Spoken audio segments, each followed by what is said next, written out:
10월 17일 법률방송 로투데이 시작합니다. 첫 소식입니다.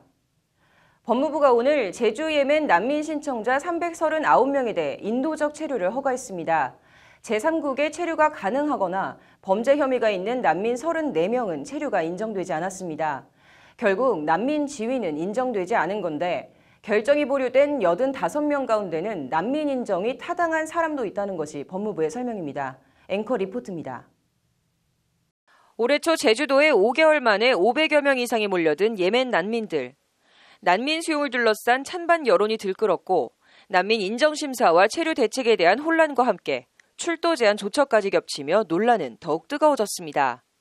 드디어 오늘 481명의 예멘인에 대한 정부의 결정이 나왔습니다. 지난달 14일 1차 난민 심사에서 인도적 체류를 허가한 23명을 제외한 458명 가운데 339명에 대한 인도적 차원의 체류가 허가됐습니다. 예멘의 심각한 내전 상황, 불안정한 체류와 체포, 구금 가능성 등을 종합적으로 고려할 때 생명 또는 신체의 자유 등을 현저히 침해당할 수 있을 것으로 판단했다는 것이 법무부의 설명입니다.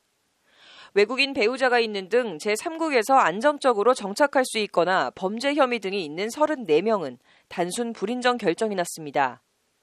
85명은 보류 결정이 났는데 어선원으로 취업해 조업 중이거나 일시 출국해 면접하지 못한 16명과 추가 조사가 필요하다고 판단된 59명입니다. 특히 이들 보류자 중에는 난민법상 난민 인정 타당성이 있는 사람도 일부 있는 것으로 알려졌습니다. 김도균 제주 출입국 외국인청장은 오늘 2차 난민 심사 결과를 발표하며 난민 인정이 가능한 예멘인이 심사 보류된 85명 안에 포함됐다며 구체적인 숫자를 밝히기는 곤란하다고 말했습니다. 제주 출입국청은 최대한 신속하게 면접과 추가 조사를 마무리해 조만간 보류자에 대한 결정을 내리겠다는 입장입니다.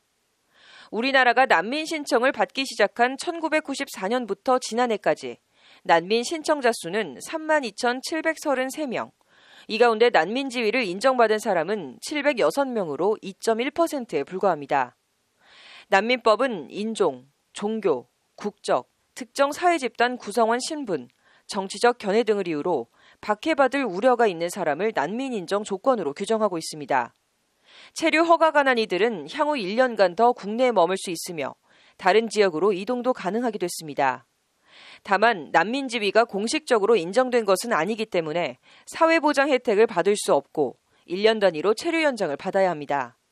또한 범죄 사실이 드러나거나 본국으로 돌아갈 수 있을 정도로 국가 상황이 나아지면 체류 허가가 취소되거나 더 이상 연장되지 않습니다. 앞으로도 제주도는 무사증 지역인데다 국제 관광지로서 접근성이 좋아 더 많은 난민 신청자가 몰려올 가능성이 충분합니다.